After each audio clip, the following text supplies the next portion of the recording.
pense qu'un costume cravate est indispensable pour représenter la France. Moi, mes parents étaient ouvriers, j'avais le costume cravate. Moi, je suis de l'ancienne mode, peut-être.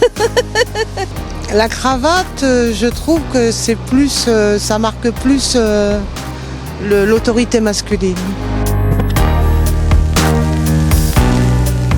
Est-ce que vous pensez qu'un député peut venir à l'Assemblée nationale dans n'importe quelle tenue? Non, n'importe quelle tenue, non. Il représente quand même une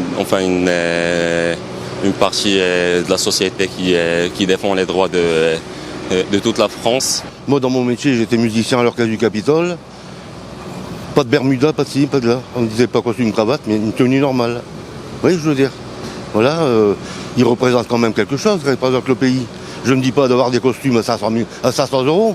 Bon, moi j'estime qu'il doit avoir quand même un costume et être quand même bien habillé, quoi. Je dis pas comme mais une tenue décente, quoi. Un costume, une cravate et voilà, quoi. Pas arriver là comme moi là, comme ça. Il présente le peuple.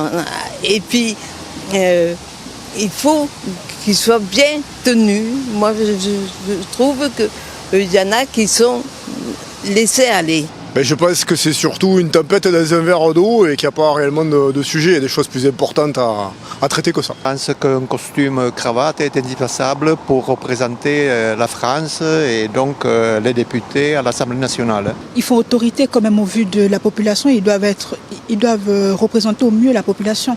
Donc ils doivent être habillés décemment, si je peux dire. Je pense que l'Assemblée nationale, c'est censé représenter la société. Donc dans la société, il n'y a pas de tenue adéquate. Vous avez le sentiment aujourd'hui qu'il y a des députés qui sont dans des tenues indécentes? Un peu, oui, certains, oui. Parce que quelquefois, j'en vois à l'Assemblée. Ils sont vraiment débraillés, comme ça, je sais pas.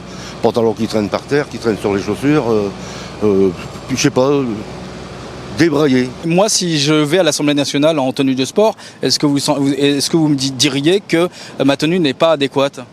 Non, elle n'est pas adéquate, monsieur. Pourquoi? Parce qu'il faut une tenue correcte, c'est-à-dire veste noire, cravate, à mon avis, et chemise blanche.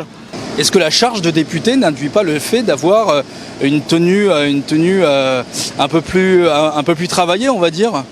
Pour moi, la charge d'un député, c'est surtout de nous représenter. Donc peu importe la tenue que la personne a, le plus important, c'est son rôle.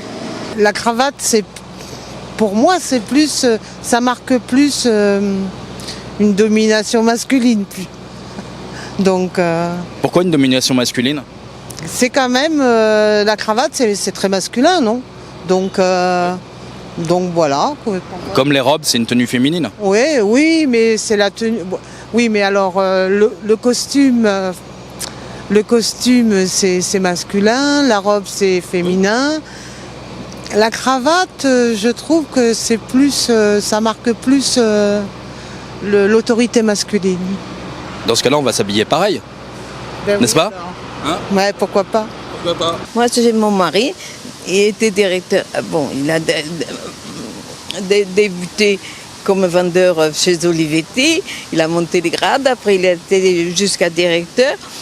Eh bien, il mettait la cravate tous les matins, costume et chemise. Et chez Olivetti, il fallait être correct. Moi, mes parents étaient ouvriers, j'avais le costume cravate. C'est pas vrai. Moi, quand j'étais au conservatoire à Paris, à la classe, tout le monde venait en costume cravate. Ouvrier ou pas ouvrier. C'était la tenue. Voilà.